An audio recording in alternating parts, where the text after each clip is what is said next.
네, 안녕하세요. 안녕하세요. 네. 아유, 월요일 시작하려니까 힘들죠? 그래요? 그럼 오지 말지 그랬어. 보고 싶어서 왔어요? 잘했어요. 자, 어디 보냐면 320페이지 볼까요? 320페이지. 320. 거기 보면 이제 부동산 개발이 나와요, 개발.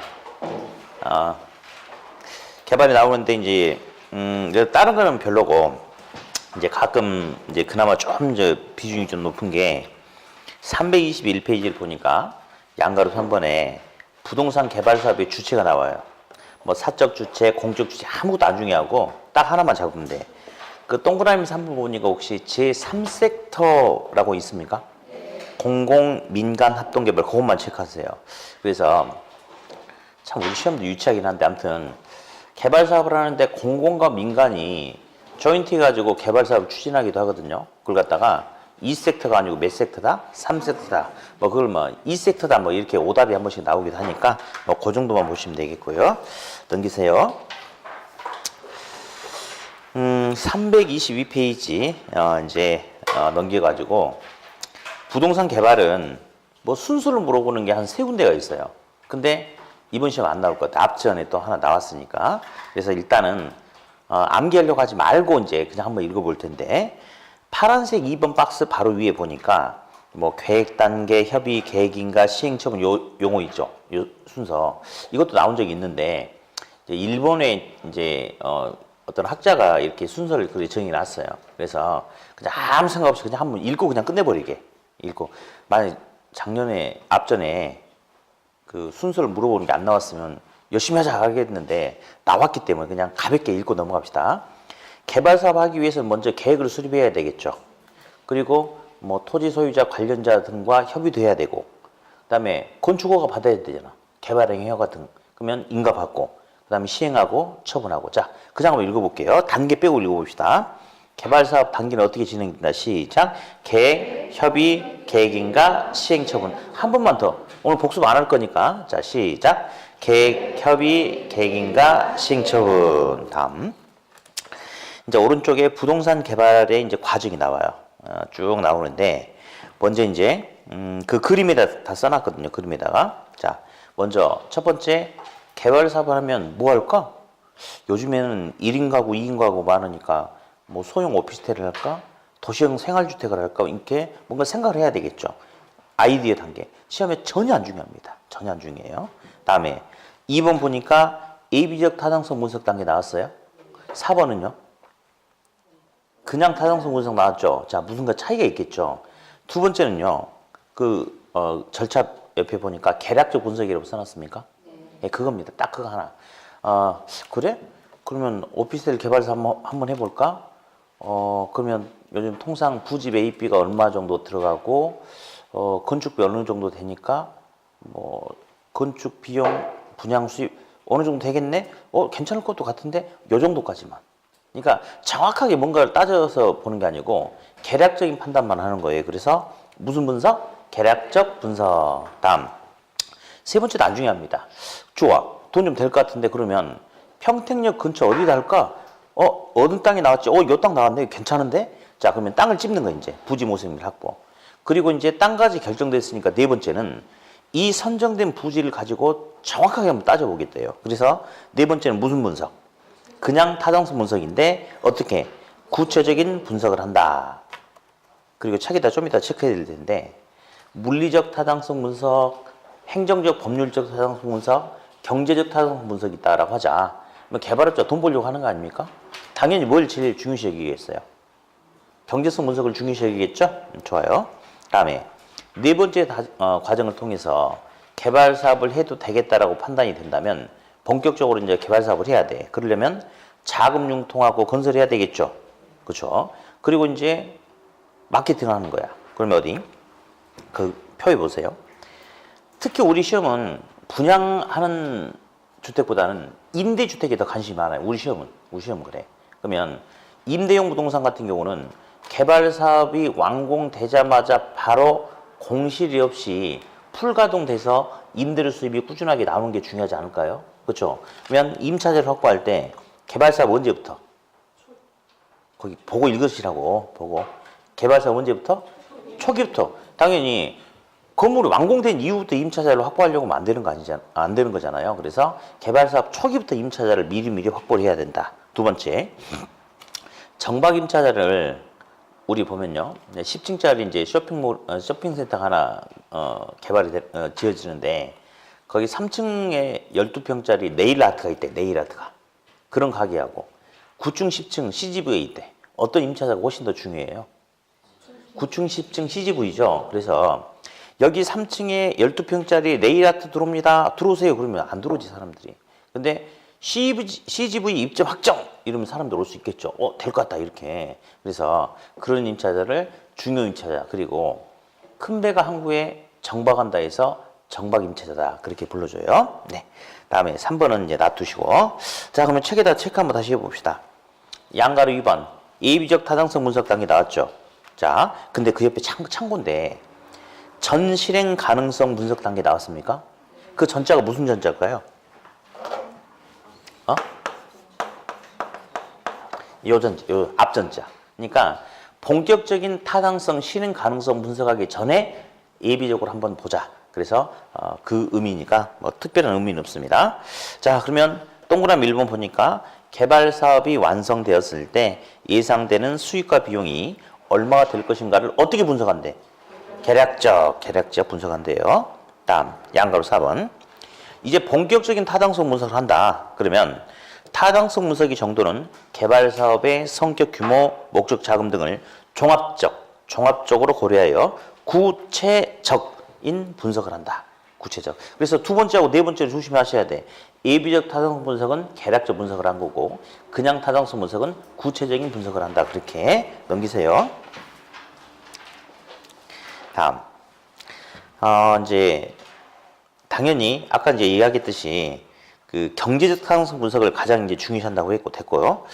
반가로 3번에 동그라미 2번은 우리가 투자 유닛 때 계속 했는데 어디? 타당성 분석의 결과가 비록 동일하다라고 할지라도 개발업자마다 이를 채택할 수도 있고 이를 기각할 수도 있는 거 아니겠어요? 그 이유는 개발업자마다 원하는 뭐가 서로 다르니까. 요구 수익률이 서로 다르기 때문이다. 예, 됐고요. 양가로 7번 마케팅 동그라미 1번 보니까 특히 우리는 임대용 부동산 가지고 주로 이야기한다고 그랬으니까 임대 활동은 임차자를 빨리 확보를 해야 되잖아요. 개발사 언제부터? 초기부터 이루어지는데 문장 끊어요. 초기부터 이루어지는데 당연히.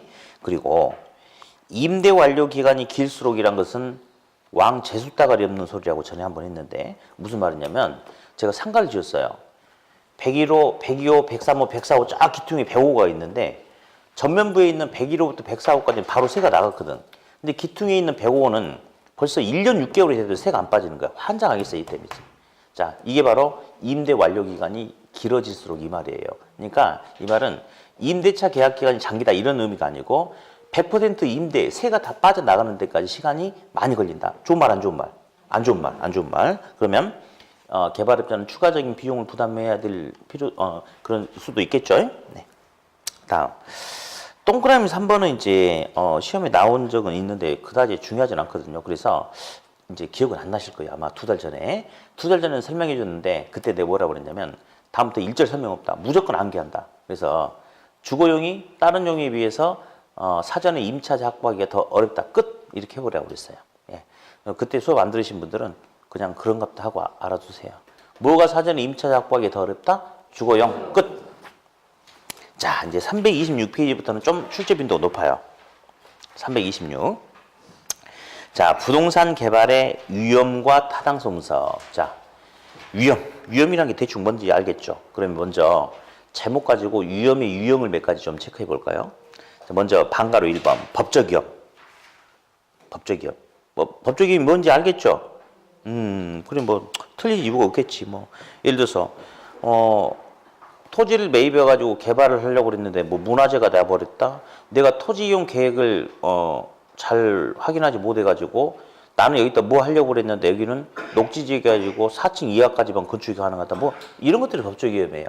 절대 바보 아닌 이상 틀릴 수가 아니 바보여도 틀릴 수가 없어. 근데 함정이 하나 있어요. 뭐가 있냐면 3번 같은 유형이 2번 나왔는데 이제 잠깐 볼게요. 개발 사업에 있어서 법적 위험은 자, 밑줄. 토지 이용 규제와 같은 밑줄 그어봐요. 자, 그리고 잠깐만 그 옆에 소유권 관계와 같은 또 밑줄 그어봐. 지금 기출지문 3번 하고 있어요. 네. 아이고, 어제 저녁에 술 한 잔씩 하고 오셨나. 얼굴도 탱탱 부어있고. 술 한 잔 하셨나요? 근데 왜 얼굴이 부었어? 공부를 열심히 했나? 그것도 아닌 것 같은데. 아무튼 그래요. 이제 잠깐 다시 3번 다시 주목해봐요. 자, 법적 위험은 토지 이용 규제와 같은 무슨 측면이라고 나왔어? 자, 여러분 있잖아요. 사법은 민법이에요. 민법. 개인과 개인 간의 관계에서 권리관계. 근데 개인과 개인이 토지 이용 규제를 한단 말이에요. 무슨 말도 안 됩니까? 그거 공법입니다. 다음. 소유권 권리관계 문제를 따지겠다. 어떻게 국가가 개인과 개인 간의 소유권 변동이 나타나고 하는데 국가가 규제를 한단 말입니까? 말 안 되지. 그건 공법이 아니고 뭐겠어요? 사법이죠. 자, 공법과 사법이 바뀌었거든요. 근데 이런 거는 의식적으로 보지 않으면 눈에 안 보입니다. 시험장에서. 그래서 은근히 많이 틀렸던 지문 중에 하나예요. 어려워서 틀린 게 아니고 왜냐하면 우리는 토지 이용 규제란 말, 소유권 권리관계, 공법, 사법이라는 용어를 다 듣고 계속 공부를 하잖아요. 그러니까 아, 이렇게 바뀌어서도 나오기도 한다. 이런 생각을 하지 않으면 눈에 들어오지 않는 그런 지문이 됩니다. 조심하셔야 돼요. 다음, 방가로 2번 시장 위험은 중요하니까 가만 놔두고 잠깐 넘기세요. 328페이지 보면요. 방가로 3번에 보니까 비용 위험, 용어 정도만 알고 있으면 돼. 비용 위험이 뭔지 감 오죠? 예상보다 공사 기간이 길어지거나 공사 기간 중에 어떤 건축 자재비라든지 인건비가 오르는 인플레이션이 나타난다면 추가적인 비용 부담의 문제가 생길 수 있겠죠? 그런 걸 갖다가 비용 위험이다. 그렇게 이야기를 해요. 다시 빠꾸 하세요, 이제. 빠꾸. 326페이지가 이게 중요합니다. 저 밑에 보니까 시장 위험이라는 게 있죠. 시장 위험은 시장의 여러 가지 불확실성이 개발업자에게 지우는 여러 가지 위험이다. 뭐 그런 게 시장 위험인데, 예를 들어서 저도 이제 가끔 여기서 수업 끝나고 자고 내려가기도 하고, 뭐 그냥 바로 기차 타고 내려가기도 하는데, 가끔 보면 황당한 경우가 있어요. 이렇게 이 주변에 모텔이 많이 있잖아요. 근데 저녁 수업 끝나고 모텔 가면 모텔이 방이 없는 경우가 좀 많이 있어요. 그래서 엄청 당황스러워한 적이 있었는데, 그러니까 왜 그런가 봤더니 이 일대가 좀 개발이 좀 많이 이루어지고 있다면서요. 일대가. 그러다 보니까 공사장 이렇게 인부들이 장기 렌탈해가지고 이렇게 써버리는 그런 경우가 좀 있다고 그러대. 그래서 평택은 뭐 말 들어보니까 모텔하면 돈 번다라고 뭐 그런 말도 하기도 하는데, 근데 이제 봅시다. 지금은 상황이 이래. 앞으로 1년간, 2년간. 그래서 어이씨 나도 그럼 모텔 하나 할까 해가지고 전 재산을 올인해가지고 모텔을 딱 지났네. 그랬는데 한 2년 정도 있다가 시장에 어떤 변화가 생길 수 있죠. 그러면 이제 공실이 돼가지고 쫄딱 망할 수도 있잖아요. 그런 위험을 시장 위험이라고 해요. 그냥 용어 정도만. 근데 진짜 중요한 것은 그게 아니고 오른쪽입니다.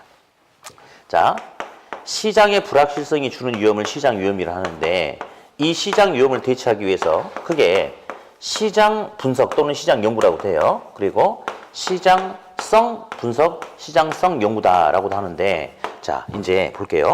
우리 책을 먼저 보세요. 오른쪽에 동그라미 1번. 자, 시장 연구가 뭐냐? 자, 지금 저는 이 평택역 근처에다가 오피스텔 개발 사업 하려고 그래요. 오피스텔 개발 사업. 그러면 이 평택역 근처 평택 일동에는 부동산이 천지가 부동산이잖아요. 아파트도 있고 전원주택도 있고 상가, 공장 이것저것 많이 있거든. 근데 내가 지금 평택 일동에 있는 이 평택역 근처에 있는 모든 부동산에 대한 시장 상황을 다 알아볼 필요는 없지 않나요? 나는 지금 요거 하려고 하고 있거든. 그러면 이 지역 내에서 요거 관련된 특정 부동산의 수요와 공급 상황을 분석을 해봐야 되겠죠. 그게 바로 시장 분석이야. 그래서 시장 분석은 자, 특정 부동산의 수요 공급. 모든 부동산이 아니겠죠. 특정 부동산의 수요 공급. 개발업자가 관심 있는 그거에 대해서 분석을 한대요. 그리고 두 번째는 여기 보니까 시장성 연구죠. 자, 시장성 연구는 개발업자가 공급하는 그 부동산이 얼마나 매매 또는 임대가 될 수 있을 것인지 그 가능성을 분석하는 것을 시장성 연구, 시장성 분석이라고 그래요. 그래서 동그라미 A의 두 번째 줄을 보니 개발된 부동산이 현재나 미래의 상황에서 매매되거나 임대될 수 있는 능력을 조사하는 것이다. 그것이 바로 뭐다? 시장성 분석이다. 그래서 보니까 시장 분석과 시장성 분석은 분명히 개념상의 차이가 있어요, 없어요? 있죠. 그냥 특정 부동산의 수요 공급 상태 알아보는 것은 시장 분석이고 그를 통해서 개발업자가 공급하는 그 부동산이 얼마나 매매 또는 임대가 될 수 있을지 알아보는 것은 시장성 분석이니까 분명히 개념상의 차이가 있죠. 근데 유치하게 시험에 여러 번 나왔어요. 네. 잘 봐요. 지금 얘랑 차이가 뭐예요? 요거죠. 근데 이제 문제가 이런 식으로 나와. 시장성 연구란 특정 부동산의 수요 공급 상황을 분석하는 것이다. 틀렸죠? 뭐죠? 요거죠? 시장 분석이란 개발 부동산이 시장에서 얼마나 매매 또는 임대가 될지 그 능력을 조사하는 것이다. 틀렸죠? 딱 그렇게만 나옵니다. 그러니까 시장 분석이란 또는 시장성 분석이란 이런 용어가 나오면 끝에 성이 있는지 없는지 이거 가지고 딱 구분하셔야 돼요. 아셨죠? 네. 다음 이제 시장성 연구의 한 방법으로 거기 동그라미 3번에 보니까 혹시 흡수율 분석이 있습니까? 보이시죠? 자, 흡수율 분석은 이제 사실은 네 가지를 알아둬야 돼요. 네 가지를. 근데 어디 그냥 말 먼저 들어볼게요. 자, 개념 이런 거 오답 안 나와. 자, 지난 1년 동안에 이 지역에 오피스텔이 100개가 공급이 됐어요. 근데 그 중에 90개가 분양됐대. 분양률이 몇 프로예요? 90%죠? 그게 그냥 흡수율이에요. 흡수율. 그래서 지난 단위 시간 동안에 공급된 부동산이 시장에서 얼마의 비율로, 몇 %로 매매 또는 임대가 됐는지 그 비율을 조사하는 게 흡수율 분석인데 오답 절대 안 나옵니다. 다음 어디? 내가 지금 이 동네에서 오피스텔 개발 사업을 하려고 하는데 자, 이 지역의 인근 지역의 오피스텔 공실률이 높은 게 좋아, 낮은 게 좋아? 낮은 게 좋죠, 당연히. 그렇죠. 흡수율은 높은 게 좋아, 낮은 게 좋아? 높은 게 좋죠. 그런 것도 이제 시험에 나올 수가 없겠죠. 왜? 안 틀리니까. 그지만 뭐 뭐든지 틀릴 마음의 준비가 돼 있는 사람은 틀릴 수 있겠지만 자, 이제 오답은 여기서 나와. 이제 두 군데. 동그라미 A. 동그라미 니은의 A. 지금 327. 흡수율 분석은 부동산의 질과 양적 측면에서 지역 및 유형별로 직접적이고 구체적인 지표를 이용 분석. 자, 무슨 말이냐면 지금 오피스텔을 평택에다 오피스텔 개발 사업 하려고 그래요. 근데 적어도 분양률이 한 80% 이상 나와야지 가능하대. 근데 작년에 2016년도 전국의 평균 오피스텔 분양률이 65%밖에 안 나온대. 그러면 개발업자는 그 65%라는 숫자를 놓고 봤을 때 올해 평택 지역에 오피스텔 개발 사업 하면 돼, 안 돼? 몰라요. 모르죠. 왜냐면요. 서울 지역은 안 좋을 수도 있고 경기 지역도 안 좋을 수도 있고 지방도 안 좋을 수 있는데 부산은 좋을 수도 있어. 게다가 작년에 평택은 너무 핫해가지고 분양률이 거의 100%가 될 수도 있는 거 아니에요? 그러니까 무슨 말이냐. 거시적인 정책적인 지표를 통해서 판단하지 말고 해당 지역, 해당 부동산 규모, 유형과 관련돼서 직접적이고 구체적인 지표를 이용해라. 거기서도 오답이 한번 나온 적이 있고요. 다음. 한 장 넘기니까. C. 자, 흡수율 분석 자체는 사실은 과거부터 현재까지 공급된 부동산이 얼마나 팔렸는지 알아보는 건데 그게 궁극적인 목적이 아니고 이를 통해서 개발업자가 공급하게 되면 그 부동산이 앞으로 미래에 얼마나 팔려 나갈 수 있을 것인지 언제의 추세를, 미래의 추세를. 그래서 두 번째 줄에 보니까 미래의 추세를 정확하게 파악하는데 궁극적인 목적이 있다. 미래의 동그라미. 언제의 추세? 미래의 추세. 예. 그 정도 외에는 뭐 안 나온다고 보면 됩니다. 그 정도만. 예. 자, 이렇게 해서 이제 부동산 개발의 유형 분석을 한번 해봤고요. 그 다음에 이제 저 하단부에 보니까 양가로 2번에 부동산 개발 사업의 타당성 분석이 있는데 아주 열심히 나와서 요 글이 좀 뜸하긴 하지만 아무튼 한 장 좀 넘겨보실래요? 자, 일단 331페이지를 보니까 자, 그 상단에 그림 보니 시장 분석이란 큰 타이틀이 있고 그를 토대로 경제성 분석을 한다. 이런 말이 있습니까? 보이죠? 그러면 시장 분석은 개발의 채택 가능성을 분석하고 경제성 분석을 통해서 얼마만큼의 수익을 나타낼 수 있냐 없냐 이렇게 이제 판단한답니다. 자, 그럼 일단은 순서가 좀 중요해요. 순서가. 그래서 동그라미 1번은 지역 경제 분석 있죠. 자, 체크 안 하신 분들 이렇게 하시면 돼요. 지, 시, 시장성, 타, 투. 시작. 지, 시, 시장성, 타, 투. 일단 순서만 가볍게 알아두시면 돼요. 순서만. 다시 한번. 지, 시, 시장성, 타, 투. 시작. 지, 시, 시장성, 타, 투. 그래요. 그래서 그냥 암기하지 말고 읽어봅시다. 지가 뭐다? 지역 분석. 시, 시장 분석. 시장성, 시장성 분석. 타, 타당성 분석. 투, 투자 분석이 있는데요.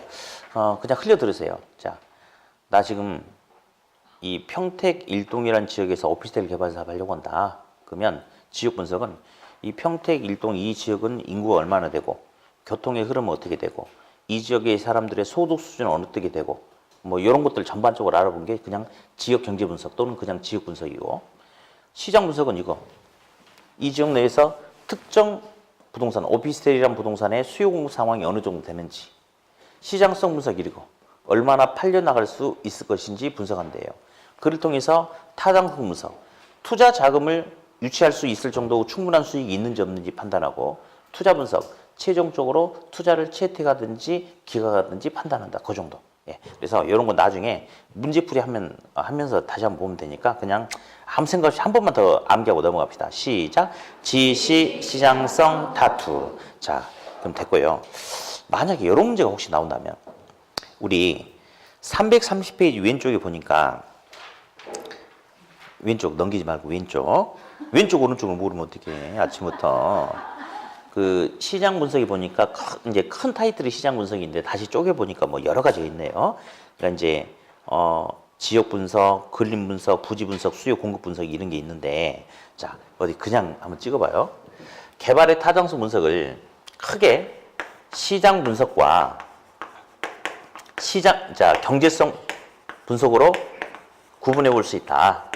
다음 중에서 시장 분석의 구성 요소가 아닌 것은 해가지고 1번 예, 지역 인구 분석, 교통 흐름 분석, 3번 수요 공급 상황 분석, 4번 수년가 분석. 몇 번일 것 같아? 예? 그렇죠. 지금 수년가, 수익성 지수, 내부 수익률 이런 것은 돈과 관련된 지표 아닐까요? 그렇죠. 그럼 이거는 시장 분석 요소가 아니고 무슨 분석이다? 경제성 분석이다. 나중에 우리 동영 모의고사 할 때 이런 문제 한번 풀어볼 거예요. 그러니까 요 정도 문제 하나만 더 나오면 모를까? 나머지는 기존의 거에서 뭐 벗어날 만한 게 전혀 존재하지 않아요. 예. 자, 다음에 이제 어디 필수 확인 문제가 하나 있는데 입지계수와 이제 경제 기반 분석이 나와요. 그래서 어때 요거 좀 잡고 들어가야 될 것 같아요. 입지계수라고 LQ라고 있어요. LQ. 이게 어떤 거냐면 어떤 특정 산업을 놓고 봤을 때 전국 평균 고용률에 대한 해당 지역의 고용률 뭐 이런 걸 알아보는데 어디 어떤 전국의 고용률에 대한 지역의 고용률을 측정을 해요. 그러면 우리 자동차 산업을 가지고 한번 이야기를 한번 해보자. 그러면 자동차 산업을 가지고 제가 어느 동네 가가지고 저기 자동차 산업이 이 지역 경제에 미치는 영향이 커요, 작아요? 라고 물어보니까 어떤 사람이 그 뭔 말이냐고 그러네.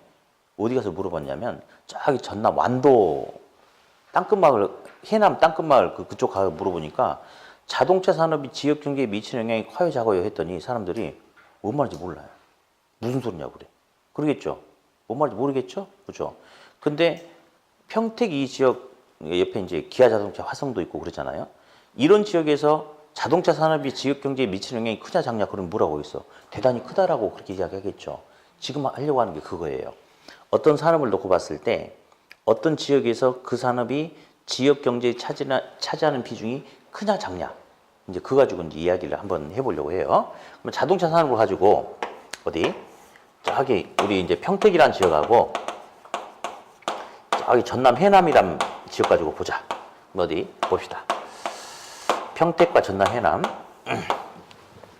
분모는 전국 상황이에요. 전국 상황. 그래서 전국의 전체 총 고용자가 1000명인데 그중에 자동차 산업에 종사하는 사람이 100명이다. 그러면 전국에서 자동차 산업에 종사하는 사람의 고용 비율은 10%가 되겠습니까? 그렇죠? 자, 근데 평택은 전체 고용자가 100명인데 그중에서 자동차 산업에 종사하는 사람이 예를 들어서 30명이라고 가정을 하자. 그러면 평택만 놓고 봤을 때는 자동차 산업에 종사하는 사람이 30% 맞나요? 그러면 전국 평균 고용률의 3배가 되겠죠, 3배가. 그렇죠? 분수는 2라고 비교한다. 기억나시죠? 그러면 3은 1보다 커요, 작아요? 그죠? 그러면 평택 지역에서 자동차 산업은 평택의 지역 경제에 미치는 영향이 크다. 그래서 기반 산업이다. 그렇게 이야기를 해요. 기반 산업이다. 근데 여기 전남 해남은 전국의 전체 총 고용자가 1000명인데 전국에서 부동산업에 종사하는 사람 자동차 산업에 종사하는 사람이 100명이다. 그러니까 전국 평균적으로 봤을 때 10%다 이겁니다. 10%. 그랬을 때 해남의 전체 총 고용자가 예를 들어서 100명인데 그중에 자동차 산업에 종사하는 사람은 있을 수는 있겠죠. 뭐 카센터, 공업사, 뭐 부품 파는 사람이 있을 수 있으니까 1명 정도라고 이야기를 하자 그냥. 그러면 해남이란 지역만 놓고 본다면 해남 지역의 1%만이 자동차 산업에 종사하고 있죠. 그럼 전국 평균 고용률의 10분의 1인가요? 그럼 0.1인가? 1보다 커요, 작아요? 작죠. 그러면 해남이란 지역 경제에서 자동차 산업이 차지하는 비중은 크지 않다. 비기반 산업이다. 라고 그렇게 이야기합니다. 비기반 산업. 자, 아무튼 이제 이런 걸 측정하는 건데 계산 문제가 푸는 방법이 있어요. 계산 문제. 근데 일단 푸는 요령 정도만 가지고 가야 될 것 같아요. 기출문제 4번 나왔거든요. 4번 나왔는데 앞전심이 한 번 나와버렸어. 그러니까 이제 안 나온다고 하면 안 되는 거지. 예. 근데 앞전 시험이 안 나왔으면 막 목에서 피가 넘어도록 막 강요하고 그러겠는데 앞에 계산 문제가 나와버렸거든요. 그러면 나올 수는 있으나 똑같은 문제는 안 나오고 또 내가 나중에 그 4가지 유형을 다 보여줄 거예요. 나중에. 근데 문제는 아주 요령껏 좀 풀면 뭐 간단하게 풀 수 있으니까 그냥 지금은 푸는 요령만 좀 할 거예요. 근데 잠깐만 칠판 하나만 볼게요. 지금은 자동차 산업 가지고 이야기를 했는데 평택 지역과 전남 해남 지역이라는 지역은 서로 다른 지역이죠. 근데 분모가 똑같습니까? 왜 똑같죠? 그렇지. 분모는 그 지역을 가지고 이야기하는 게 아니고 전국의 상황을 가지고 이야기합니다. 그러면 어느 지역이든지 분모는 다 똑같을까요? 그러면 이제 나중에 제가 이거 한 번 더 끄집어내 가지고 이런 문제는 계산을 6번을 다 하는 거 아니에요. 4번을 할 필요도 없고 이렇게만 하면 됩니다 하면 계산 문제가 2분 걸릴 게 한 뭐 30초도 안 걸려서 그냥 끝나버린 그런 게 있습니다. 아무튼 분모는 어떤 상황이다?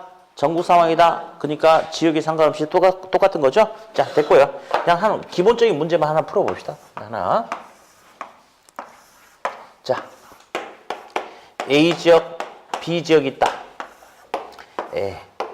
계산기 꺼내세요. 계산기. C 지역도 있다. 자, 부동산업도 있고 농업도 있다.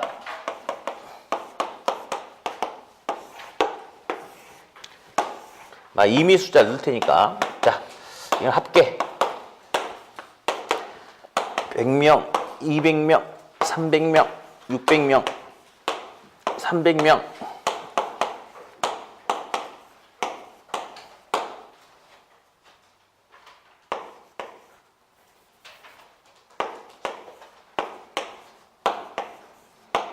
이게 몇 명이죠? 여기? 600, 600, 1200. 400, 300, 500, 1200이죠? 그렇죠. 자, 이제 그냥 질문 좀 할게요. 질문 좀. 자, A 지역 전체 총 고용자가 몇 명이죠? 이거는 사실은 표만 읽으면 다 푸는 거예요, 사실은. 400이죠? A 지역은 부동산업의 종사자 100명, 농업의 종사자 300명 합치니까 400명이죠? 전국에서 농업에 종사하는 사람이 총 고용자 몇 명? 요건가? 전국에는 A 지역, B 지역, C 지역이 있는데 A 지역에서 농업 300, B 100, C 200 하니까 전국에 농업에 종사하는 사람은 600명 맞죠? 네. 다음 C 지역에서 부동산업에 종사자 몇 명? 300명 됐죠? 자, 그러면 이제 문제 푸는데 제가 먼저 한번 풀게요. 제가 이제 숫자를 딱딱 떨어지는 숫자를 안 주고 지금 일부러 이렇게 했어요. 계산기 한번 써보자고. 자, 그러면 어디 이렇게 한번 해봅시다. A 지역에서의 부동산업에 대한 입지 개수를 구하시오. 한번 해볼게요. 그러면 부모가 전국이잖아요. 전국. 그러면 전국의 전체 총 고용자 몇 명? 아이, 이 400은 A 지역의 전체 총 고용자고 1200명이죠? 그렇죠. 전국. 자, 부모는 전국이니까 1200명이에요. 자, 그 중에서 전국에서 부동산업 총 몇 명? 요거 600명. 다음 분자는 A 지역이죠. A 지역. A 지역 전체 총 몇 명? 여기 400명. A 지역에서 부동산업 총 몇 명? 100명. 예, 됐어. 근데 이제 이렇게 해놓고 그 다음은 못하는 학생들이 많아. 그러면 그냥 고민하지 말고 계산기 때리면 돼. 자, 계산기로 요거 먼저 정리합시다. 100 나누기 400 치세요. 알아도 쳐. 0.25인지 알아. 다 쳐. 100 나누기 400 쳐봐요. 그러면 이제 0.25가 될 거예요. 그쵸? 요거 600 나누기 1200 이거 알아도 눌러봅시다. 500이 0.5지 당연히. 예, 알아도 쳐보자고. 0.5예요? 0.5. 그러면 0.25 나누기 0.5는 0.5예요? 1보다 커야 작아요? 1보다 작죠? 비기반 산업이라고 그래요. 비기반 산업. 1보다 작으니까. 그러니까 A 지역 같은 경우는 A 지역 내에서 부동산업은 전국 평균 고용률에도 미치지 못하잖아요. 그러니까 중요도가 떨어지는 산업이다. 그렇게 이야기합니다. 다음 이제 여러분들이 해볼 거예요. 이번에는 C 지역에서 부동산업에 대한 입지 개수를 한번 구해보세요. 직접. 해보는 거야. 그냥 안 해보면 못하는 거고. 아니야. 계산기로 하지 말고 써. 공식을 쓰세요. 여기 저처럼 쓰세요. 똑같이 써보세요. C 지역에서 부동산업에 대한 입지 개수.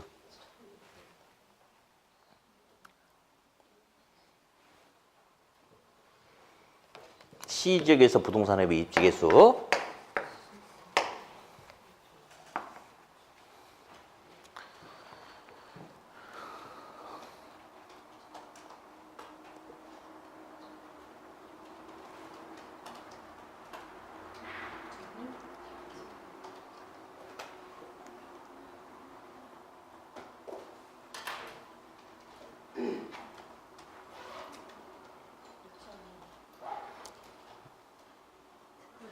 자, 볼게요.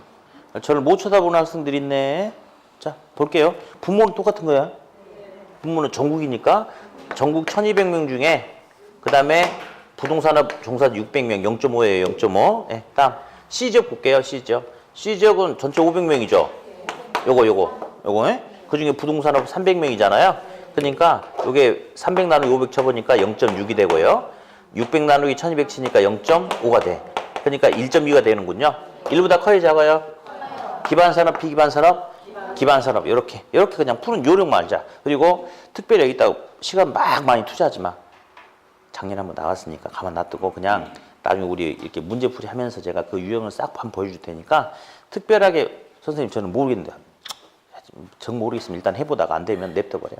작년에 나왔으니까. 아무튼 그래요. 네. 하지 말란 말은 아니야. 그러면 안 되고 하긴 해야 되는데 아무튼 그냥 문제 푸는 요령 정도만, 개념 정도만 지금 갖고 가라고요. 우리 시험은 철저하게 확률에 맞춰서 공부를 해야 돼. 확률에 맞춰서. 아무튼 그래요. 자, 넘기셔가지고 이제 그 332페이지 보니까 그 동그라미, 3번에 동그라미 2번 있어요. 동그라미 1번도 보니까 뭐 경제 기반 승수 K는 B분의 T. 동그라미 2번 보니까 델타 T는 1-n분의 1 곱하기 델타 B 뭐 요런 게 있네. 요게 이제 시험에 과거에 한번 나온 적이 있었는데, 요거 안 봐도 괜찮아요. 이렇게 하세요. 자, 이제 잘 들어보세요. 예, 책 보지 말고. 예. 어떻게 푸냐면 이렇게 하면 돼. 기반산업이란 말이 있어요. 기반산업. 그러면 이제 여러 가지 산업이 있는데, 뭐 반도체 산업도 그렇고, 자동차도 마찬가지죠. 자동차는 차 한 대에 들어가는 부품이 뭐 2만 개 뭐 이런다고 하잖아요. 그렇게. 그죠? 그러면 자동차 공장에 한 개 생산 라인에 뭐 작업반이 있을 거 아니에요. 한 30명 되나? 모르겠다. 한 라인에. 그럼 예를 들어서, 기아 자동차 공장에 고용자가 만약에 1000명이 늘어났다. 그러면 그 지역은 완전 초대박이죠.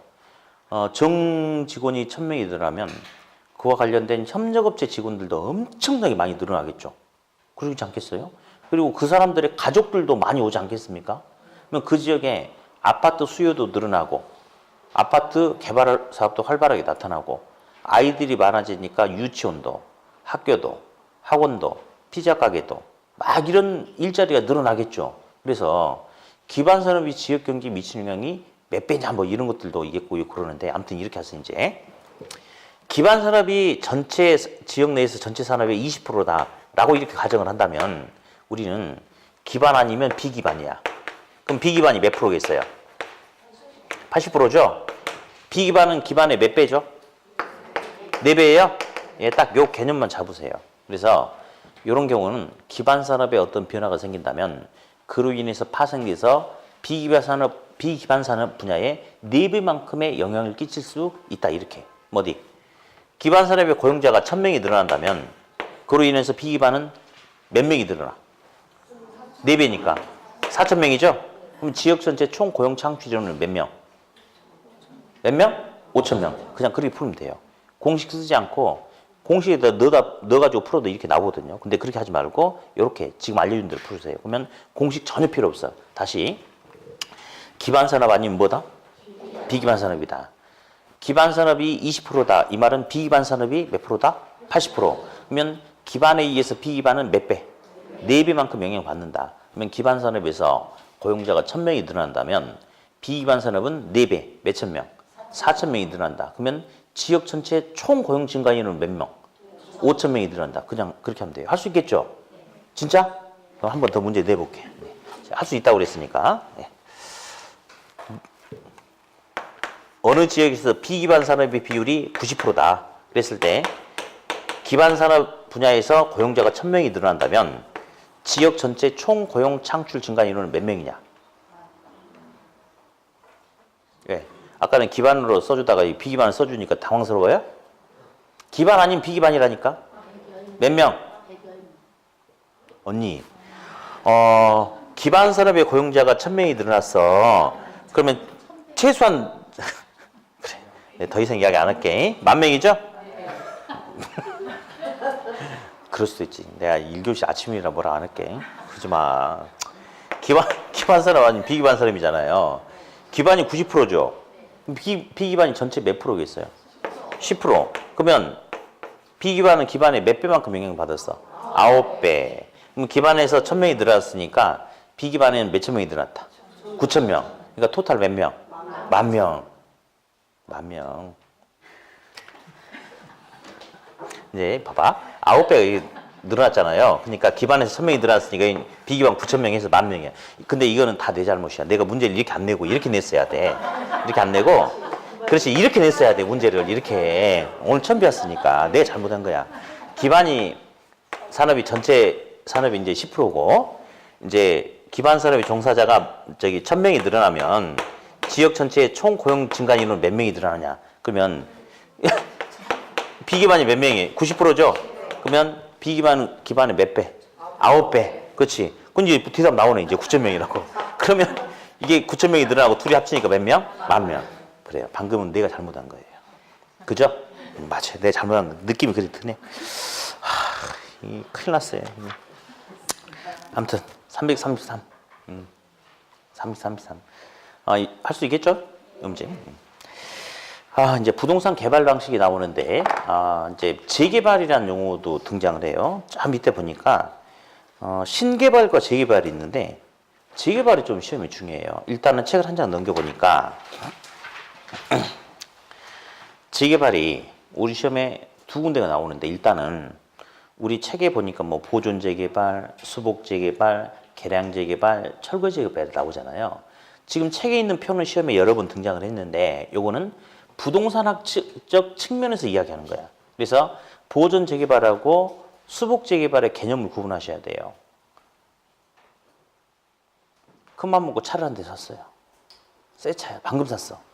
근데 혹시 차 문 열고 닫다가 기스가 날까 봐 사자마자 파란색 스펀지를 붙였네.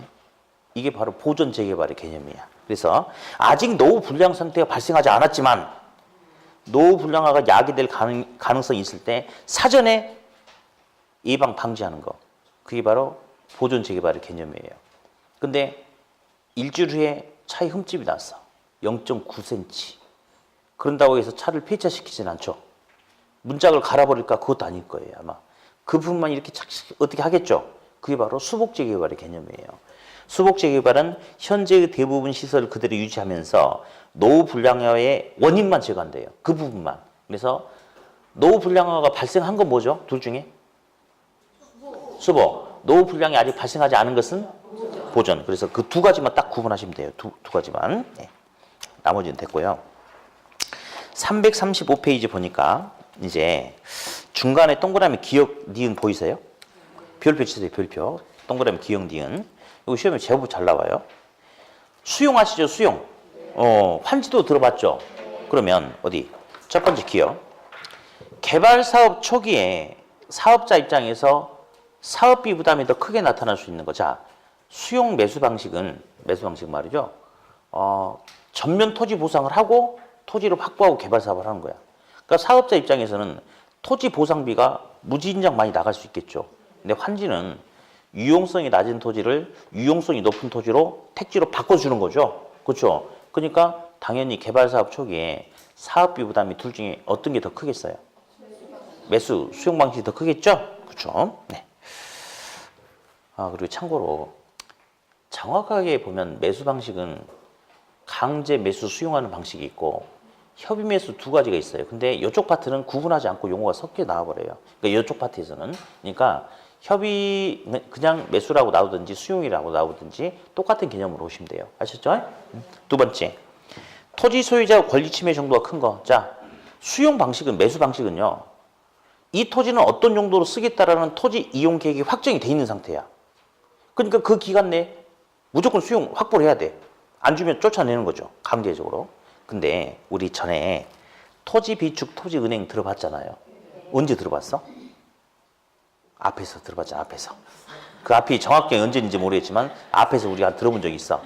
그 토지 정책 할 때 그래서 가장 큰 특징이 토지 은행 토지 비축은 공공이 지금 당장 쓰려고 하는 것이 아니고 장래 미래에 필요로 하는 토지를 저렴한 값에 미리 확보한다고 그랬죠. 그러면 토지 은행 토지 비축은 지금 당장 급한 상태가 아니에요. 그러니까 강제 수용을 하지 않아요. 협의 매수를 하지. 그러니까 둘 중에 토지 소유자의 권리 침해 정도가 큰 것은 매수 방식하고 토지 비축 누구죠? 매수 방식. 그 두 놈 잘 알아놓으세요. 그 밑에 기출지문 보니까 토지 수용과 같은 시장 개입 수단에서는 토지 매입과 보상 과정에서 사업 시행자와 피수용자 간에 갈등이 발생하기도 한다. 맞죠? 예, O입니다. O. 근데 밑에 이렇게 복수가 잘못돼 버리나 봐요. 정답이 막 여러 개 나왔죠. 지워버리시고 답은 O다. 그렇게만 하시면 되겠어요. 네. 자, 넘기세요. 자, 이제 양가로 4번을 보니까 자체 개발, 이제 부동산 개발의 여러 가지 이제 형태가 나오는데 개념 하나만 잡을 거예요. 먼저 자체 개발과 지주 공동 개발이 있는데 먼저 반가로 1번의 자체 개발이라는 게 뭐냐면요. 지주, 토지 소유자가 자기 땅에다가 자기가 자본력과 기술력을 동원해서 자기 혼자 하겠대요. 그걸 갖다 우리는 자체 개발 사업이다라고 그렇게 이야기를 해요. 저 밑에 있는 지주 공동 개발 쪽은 체크도 하지 마. 볼펜 아까우니까. 지주가 누구냐면요. 저 밑에 반가로 2번에 337하고 있어요. 337. 지주가 땅 주인네요. 땅 주인네. 근데 개발 사업을 하는데 혼자 하는 게 아니고 누구랑 같이 하나 봐요. 이제 좀 이따 2교시 때는 그것부터 시작할 거예요. 근데 여기서는 오답이 어디서 나오냐면 이 자체에서는 지주 공동에서는 오답이 안 나온다 보면 돼. 자체 개발 사업은 토지 소유자 혼자 하는 거예요? 혼자 하는 거야? 그러면 어디? 우리 기출지문 1번 봅시다. 토지 소유자의 자체 사업일 경우에는 사업 시행은 토지 소유자가 하지만 자금 조달과 이익의 귀속 주체는 건설사다. 무슨 말도 안 되는 소리야. 지 혼자 다 한다면서. 그러면 지가 비용도 다 되고 지명의를 하고 이익도 지가 다 가져가는 거죠. 뭐 당연히 틀렸죠. 두 번째, 자체 개발 사업은 불확실하거나 위험도가 큰 부동산 개발 사업에 대한 위험 요소를 토지 소유자와 개발업자 간에 분산할 수 있는 장점이 있다. 말 돼야 안 돼요. 자기 혼자 한다고 그랬잖아요. 혼자 하는데 무슨 놈 위험 분산하냐고. 그것만 잡아내면 되는 거예요. 틀렸죠? 네, 그래요. 그래서 동그라미 니은 바로 위에 단점. 자체 개발 사업은 개발 과정에서 나타날 수 있는 정보의 비대칭성, 불안정성, 자금 부담, 마케팅의 불확실성 등의 위험을 모두 누가? 개발업자, 토지 소유자가 부담을 해야 된다. 그렇게. 그 정도만 잡으시면 되겠어요. 자, 이제 한 장 넘기셔가지고 방가루 3번에 컨소시엄 구성 방식이라는 게 있네. 보이세요? 컨소시엄은 규모가 큰 거, 작은 거. 예, 그래 밑에 대규모 있죠. 딱 그 용어만 나와요, 그냥. 그것도 오답을 유도하거나 그러지도 않고 그냥 뭐 대규모 개발 사업의 경우 컨소시엄을 구성하기도 한다. 그런 식으로만 나오니까 큰 개발 사업은 혼자 하는 게 아니고 여럿이 같이 하네. 뭘 구성한다? 컨소시엄을 구성한다. 그 정도만 알아두시면 되겠다. 이렇게. 어디 오늘 1교시는 되게 좀 편안했죠? 안 그랬나 보네? 되게 편한 것 같은데? 1교시 때 했던 것 중에 그냥 쭉쭉 읽으면서 갔는데요. 딱 하나만 잡으면 돼요. 시장 분석, 시장성 분석 있죠? 특정 부동산의 수요 공급 알아보는 게 뭐였죠? 시장 분석이고, 개발 부동산이 얼마나 매매 또는 임대가 될 수 있을지 그 가능성을 조사하는 것은 시장성 분석. 구분하시고 또 하나 더. 흡수일 분석이라고 있었어. 아까 시장성 분석의 한 방법으로 흡수일 분석이 있었는데 딱 두 가지. 흡수일 분석은 정책적 거시적인 지표를 쓰는 게 아니고 해당 부동산과 관련된 유형, 규모, 질 등과 관련돼서 직접적이고 구체적인 지표를 이용한다. 그거.